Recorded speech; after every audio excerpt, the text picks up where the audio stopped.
Alright, it's Henry again, and this is the final work in progress video for my 1 to 100 scale Pisces.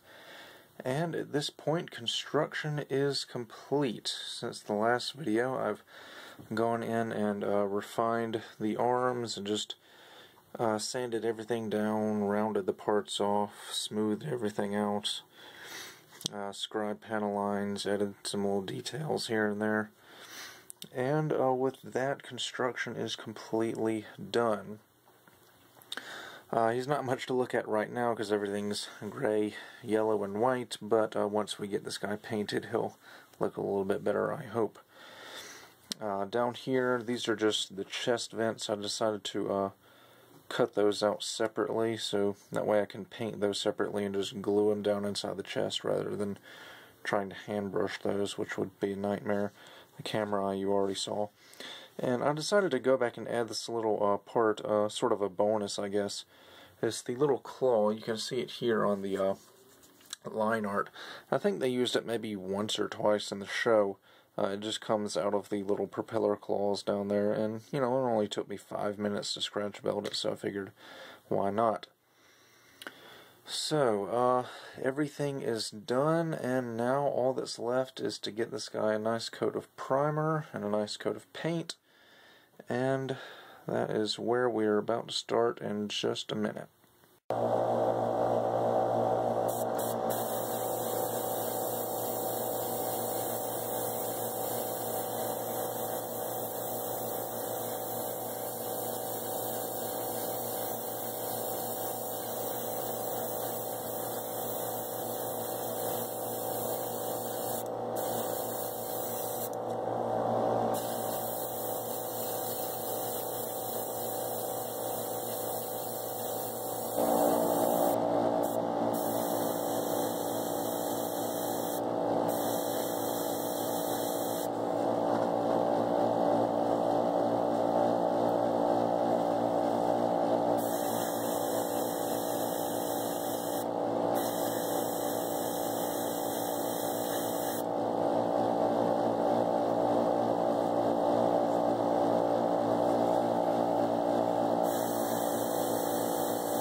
Okay, so after about 2.5 months of work, not counting the time I wasn't working on Pisces doing other model kits, the Pisces is finally complete. I think this one took me about as long as it took me to do my first Oz project entry, the Virgo, but it is finished now. As you can see, I went with the standard color scheme, went with a nice blue-green color for most of it. Got some light gray accents on the shoulders and the arms and the feet and the lower legs. Just used some white caution markings just left over from various master grades and things all over the kit. Pick them up. Used my Oz Project decals I got from Samuel there on the leg. Got a, if you can see it, Oz 09 MMS there on the chest. Got the camera eye, nice and gloss coated, looking very shiny. Did silver for the little propeller claws. And overall, I'm really pleased with the way it turned out. It looks pretty nice. As far as top coat goes, the joint parts, like the knees and some of the joint parts inside the arms, I did in flat. The vents down in the chest I did in flat. Everything else, though, is all semi-gloss. All the blue-green and all the light gray is all semi-gloss, which is actually about 90% of the kit. So, this has been quite the project. It took me quite a while, but it's finally over, and you guys can look forward to seeing the review of the kit after this. So with that, I'll see you guys next time.